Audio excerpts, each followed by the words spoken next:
नमस्ते, मी अश्विनी साई समय sister channel मध्ये आपल्या सर्वांचं खूप खूप स्वागत आहे। तर वांगी होती आणि कोवळी चांगली होती, म्हटलं ह्या वांग्याचं काहीतरी चांगलं डब्याला पोरींसाठी करूया, थोडंसं काहीतरी वेगळं। तर नेहमी खारं वांग तर बनवतेच, फक्त त्याच्यामध्ये एक ना हिरवी चटणी ना आपला मसाला काहीच नसतो। तर आज ह्याच्यामध्ये ना हिरवा वाटण, जसं की बघा आपली हिरव्या मिरच्या, ओलं खोबरं, लसूण, आलं ह्याची पेस्ट करून घेणार आहे आणि थोडंसं शेंगदाण्याचं कूट पण ह्या लागलंच म्हटलं चला शेंगदाण्याचं कूट पण बनवूया। आणि ओल्या खोबऱ्यामुळे वाटण इतकं छान होतं ना, खूप छान असं वाटण होतं, अगदी बारीक असं मी करून घेणार आहे मिक्सरला। कशाचं वाटण केलं हे सुद्धा कळणार नाही। हिरव्या मिरच्या मात्र तुमच्या आवडीनुसार घ्या, जास्त तिखट असेल म्हणजे जास्त तिखट जर आवडत असेल जास्त मिरच्या घ्या, मी थोडंसं कमी घेतले आणि मिरच्या पण जास्त तिखट नाही आहेत ह्या, आधी सप्पक मिरच्या आहेत, कारण की पोरींना शाळेला डबा द्यायचं म्हटलं की नाही थोडंसं सप्पकच मला बनवायचं आहे। तर जे काही मसाला आहे का सगळं मिक्स करून घेतलंय आणि थोडंसं जे हिरवं वाटण आहे का शेंगदाण्याचं कूट, हळद, मीठ ह्याच्यामध्ये ना घालून व्यवस्थित मिक्स करून आपली वांगे भरून घेतलेले आणि तेल, जिरे, मोहरी, खडे मसाले आणि जे प्युरी केली होती ना मसाल्याचं तेल सुटस तर चांगलं हे परतून घ्यायचं आहे। तर त्याच्यामध्ये थोडंसं हळद आणि मीठ मी घातलेले आणि जे भरलेले वांगे आहेत का ते वांगे मात्र ह्याच्यामध्ये सोडायचं आणि मिक्सरच्या भांड्याला थोडंफार लसूण खोबरं लागलेलं असते ना ते सुद्धा अगदी मी इसळून खंगाळून घेत असते, जेणेकरून त्याचा सुद्धा मसाला अगदी वेस्टेज जायला नको। आणि अगदी बारीक गॅसवरती मी ना हा वांग ठेवलेला आहे। गार्डन मध्ये इतके पाला पाचव पडतात ना खूप, आणि पहाटेचं मी इतकं झाडू शकत नाही, अंधारात तर रिस्क मी पण घेत नाही आणि आई पण घेत नाही, कारण की विचुकाट्याचं प्रमाण जास्त वाढलेलं आहे आणि दररोज बारीक बारीक थोडं का होईना पाऊस पडतो, जास्तीचं का नाही पण थोडं का होईना पडतो आणि बाहेर असे किटाणू येतात, त्यामुळे खूप भीती वाटते। तर तुम्हाला सांगते भाजी वगैरे फोडून टाकून भात, भाजी, कणिक आणि आईचा एक अट्टास असा होता की आज अश्विनी चुलीवरती स्वयंपाक करूया। पाऊस पडला की शक्यतो मी जरी एकटी चूल पेटवायला जात नाही चुली स्वयंपाकाचा, कारण की एकटीला म्हटलं की खूप त्रास होतो, त्यामुळं आई काय करतात त्याच पेटवतात चूल। एरवी तर आई भाजार चपाती असतेच म्हणाले की आज आई आपण बाहेर करूया असं आई म्हणाले आज। तर हे बघा खारं वांग चपाती माय लेकरांचं सकाळ सकाळी नाश्ता करायचं चाललंय। तर इकडे नेहमीप्रमाणे मी आणि इथलं ना जे उन्हाळ्यात कांदा आणलं होता ना ते सगळं कांदा काढायचंय, खरी पॅकून बसलंय। सोनू तरी सारखी म्हणतो त्या इथलं कांदा काढ, पण याला मोकळं जागा लागते। बास की एवढा आज वर्षभर जाईल की 6 महिने जाईल? मे, जून, जुलै, ऑगस्ट 4 महिने झाले की 4 महिने झाले 4 महिने। तरी आता दररोज एक दोन निघतात की खराब। आणि हे ना गव्हाचं खपले गहू आणि मिक्स आहे। कसला पुरवठे येते ना, पुरवठे येते की दिंडीला वापरलं 3-4 मग पुरवठे येते दररोज खातोय।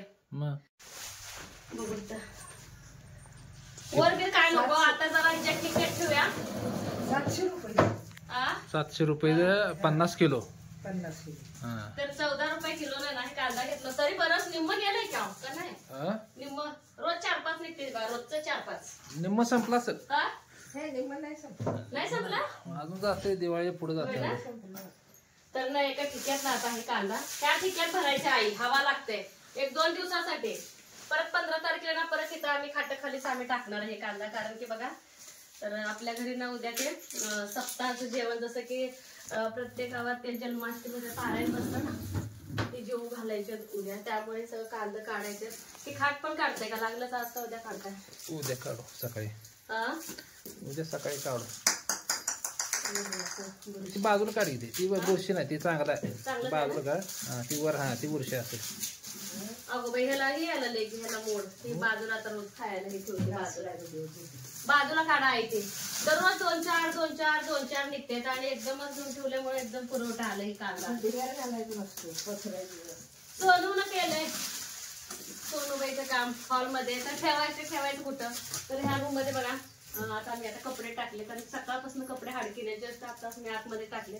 फॅनचे वारे जर हाडकतील तर, कारण की पाऊस तर नाही कुठलं त्यात नाही भरायचं, ह्यातच हवा लागते परत नासेल, ह्यात भरताय का ह्याचं असं टाका ह्यात आहे। तर तिथं पोरी झोपते एखादं गोम ही पावसात, त्यामुळे भीती वाटते। तिकडं किचन मध्ये पण राडा करू शकत नाही, त्यामुळे खाटाखाली दिसून पण येत नाही। बघूनच टाका आई, एकसारखी येते खायला घ्यायला पाहिजे। कांदवणे छान लागते, परी खात नाही। परिमळ करायला येत नाही. आता बाजारात कसं कांदा आहे 30-40 रुपये असतात. घरनं मागलं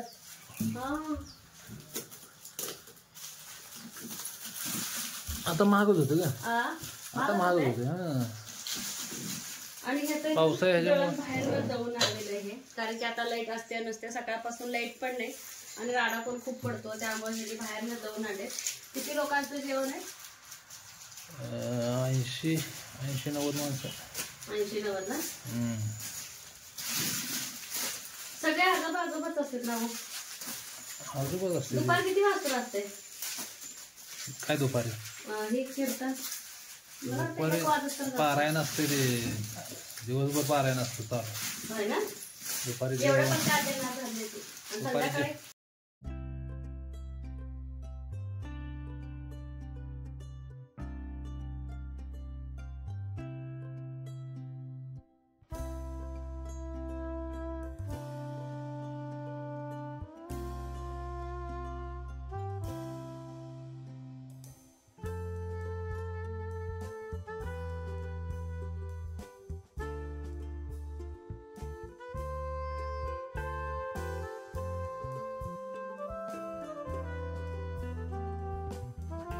सेपरेट छोटी खोली पाहिजे होती. मध्ये व्यवस्थित बसला असता बा.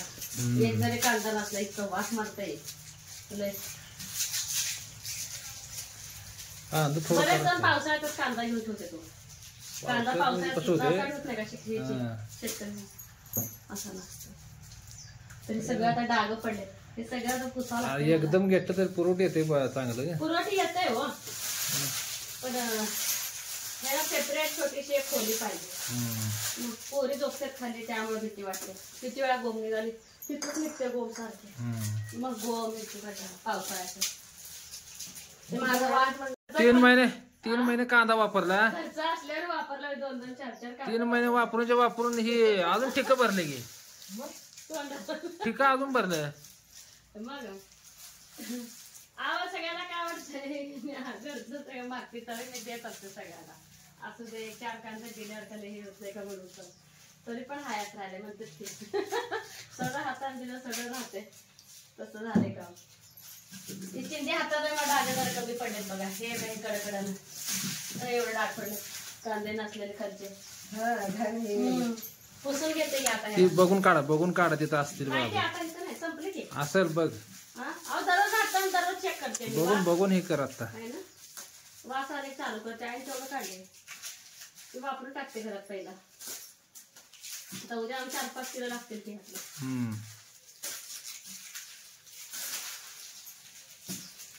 अर्ध नाही गेलं. अर्ध नाही संपलं अजून. थोडंच वरचं तेवढंच. काय करा वजन उचलण्यापेक्षा घसरत घेऊन जावं. हे नाचत नाही. हवा खेळवायचं. अजून हे कार्यक्रम झाले की सेम असंच खाली टाकायचं खाटाखाली. त्याला काय बांधू नका बरं का. मग परवा दिवशी हाय असं जैसे ते वैसे करून ठेवायचं. थांबा मला इस्त्री काढून ठेवले पोरीचे कपडे. लाईटच नाही सकाळपासून. राहू दे काय होते.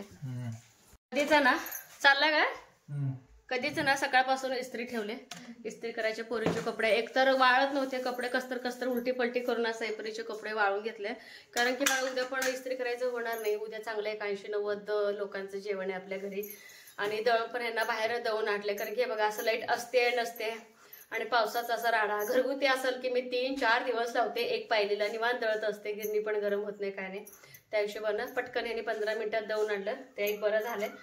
आणि उद्याच तयारी म्हणजे आईंकडे काम. जसं की बघा जी लाकडं बिकडं होती चुलीसाठी चपात्या वगैरे बनवण्यासाठी आई 2-3 दिवस झाला वाळून ना आपल्या पत्र्यामध्ये ठेवतात. जरी पावसाचा जरी प्रॉब्लेम आला तरी पण आपलं जर गाडी पार्क करतो ना तिथं चपात्या भाजी भात सगळं तिथंच बनवायचं आहे. तर 7 दिवसाचा सप्ताह बसतो. तर बाहेरून महाराज येतात ना. दररोज एक महाराज येतात. तर आपल्याकडे एक दिवस मुक्काम करतात. दुसऱ्या दिवशी बदलले जातात. आणि टाळकरी विनेकरी. आणि आमच्या इथे कसं शेजारचे जे काय आमचे घर वगैरे आहेत. परत आमच्या घरातले जसे की आमच्या चुलत सासूबाई वगैरे आहेत सगळ्यांच्या ती महाराज पण ना खूप लांब येतात. जसं की बीड पंढरपूर जसं आता जिथे प्रसिद्ध येतं. कारण की आपल्याच इथलं जे पंढरपूरचे महाराज आहेत ना त्यांच्या ओळखीने महाराज येतात हे महत्वाचं आहे. तर पांडुरंगाच्या मंदिरात ह्या वर्षी मी बोलले दरवर्षी मी जन्माष्टमी दिवशी फुलं टाकायला जातच नाही. कारण की तिथं जास्त बायका कोण जात नाही. जरा स्टँड जवळच आहे ना हो मंदिर, त्यामुळे हे नेत नाहीत. पण मी ह्यावेळेस यांना बोलले की मी येणार म्हणजे येणारच आहे फुलं टाकायला. नाथ जयंती जेव्हा असते सिद्धनाथ तेव्हा आम्ही जात असतो, पण ह्या वर्षी जायचं आहे. परत लगेच उद्या जेवण, परवा दिवशी जन्माष्टमी आहे, त्यामुळे आज थोडे सगळे तयारी चालू आहे. तर आताच फरशी वगैरे मी सगळं पुसून घेणार आहे. तर उद्या ना भाज्या वगैरे जे काय तयार असेल उद्याच, आणि जे आचार्य काका आहेत ना त्यांच्या 2 बायका वगैरे ते घेऊन येणार आहेत, कारण की आपण घरगुती एवढं बनवू शकणार नाही. जे कोणी आता जसं चुलं सासवा वगैरे आधी यायचे करायला, पण आता सगळेच बघा, आता मीच एवढे तरुण असून मला इतकं दुखणं आहे, एका जागी बसून एवढं होऊ शकत नाही चपात्या, त्यांचं पण काहीतरी काही दुखणं असते. त्यामुळे आम्ही काय करतो, जेवायला तर सगळ्यांनाच बोलवतो, पण अशा बायका वगैरे लावून करून घेतो आम्ही जे काय असेल ते. तर उद्या बघा ह्या टायमाला आपलं पूर्ण जेवण तयार होऊन जाते. तर 5:30 पावणे 6च्या दरम्यान सगळे महाराज लोक जेवतात. तुम्ही बघू शकता. तर उद्या बघा किती वयस्कर लोक आहेत सगळे.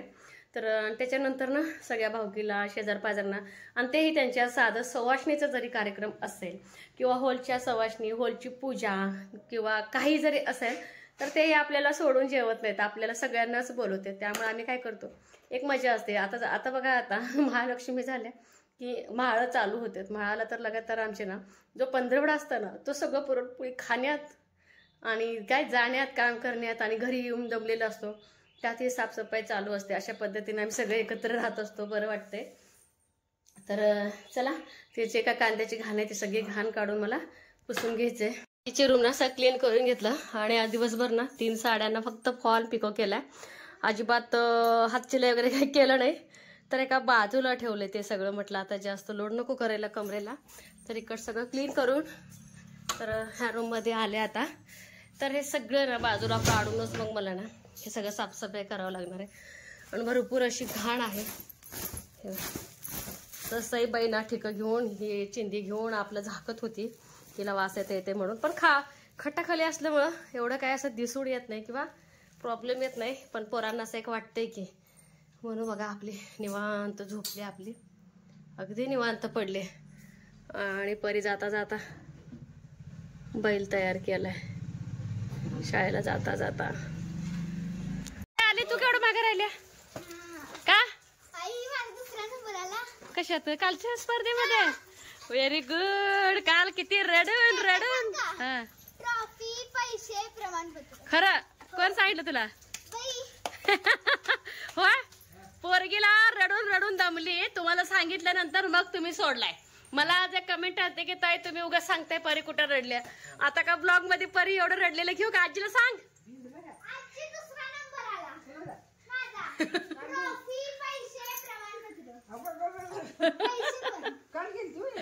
होय, पोरगी म्हणत होती बाबा मी तुम्हाला गॅरंटी देऊन सांगते माझा नंबर येईल, कारण की तिला बाईने सांगितलं तर रंगभरण सौम्या तुझं खूप छान आहे. हा, दोघांचं पण आला. आणि पहिला कुठल्या शाळेचा आलाय? जाऊ द्या बाई. उत्कर्ष जिंदाबाद, सौम्या जिंदाबाद. बरं झालं. शाळेतर्फे ग्रुप गटानं डान्स होता, त्यामध्ये श्रेया होती, त्यांचा पण दुसरा आला. बरं झालं. उत्कर्ष शाळेत आहे मारली की बाजी आला. होय, उत्कर्ष शाळेनं 2 ह्याच्यात नंबर पटकावले की. काल पोरगी रडली किती. अगं बाई कुठे ठेवायची? इथं ठेवायचं का? इथं काही तर ठेवायची. चला हातपाय धुवा. बारीक पाऊस पडतोय. होय, लकी ऐकायला लागलाय निवांत बसून. खाल्लाय 2 चपाती खाल्लाय. अगं बाई, चांगलं ट्रेनिंग दिली परी. खुश. त्या निमित्तानं तुला चहा दूध. होय, किती रडली पोरगी. तुम्ही म्हणला परी नाही म्हणजे नाही, मी नाही म्हणजे तुझीच काळजी, तू चुकल म्हणून. परी शाळा आहे 15 तारखेला, 15 ऑगस्ट निमित्त 2 तास शाळेत जातोय, म्हणजे सुट्टीच आहे. आणि 16 तारखेला कदाचित सुट्टी असू शकते. कशासाठी? पारसे दिन काहीतरी आहे, आणि कालाष्टमीची आय थिंक असू शकते असं म्हणल्या बाई. आणि रविवारच आहे. सोमवारी श्रावणी सोमवारी शाळा आहे. 4-5 दिवस असेच आहे. मी कुठे तर जाते बाई 8 दिवस. तुमच्या पोरीनं तुम्ही सांभाळा. 4-5 दिवस सुट्टी आहे. मग काय विचार काय? काहीच नाही. सुट्टी आहे 4-5 दिवस.